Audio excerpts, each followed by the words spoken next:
Xodim tanlashda diplom muhimmi yo xarakteri muhimmi sizga?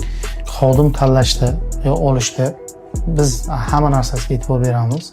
Diplomiga ham, xarakteriga ham, to'g'riligiga ham. Asosan men uchun diplom emas, birinchi o'rinda shu xarakteri. Chunki ishga yo komanda bilan moslashuvchan xususiyati bo'lishi kerak deb o'ylayman. Tasavvur qiling, bugun noldan boshlasangiz, yana shu yo'lda tanlarmidingiz? Agar noldan boshlaganimda ham shu kasb nimani tanlagan bo'lardim. Shuhratli Kurkatni mana 7 yildan beri boshqarib kelyapsiz. Korxonangizni oliy maqsadi nima? Xudoyberjon, juda to'g'ri savol berdingiz. Oliy maqsad to'g'risida biz 2023-yil oliy maqsadni tuzganmiz.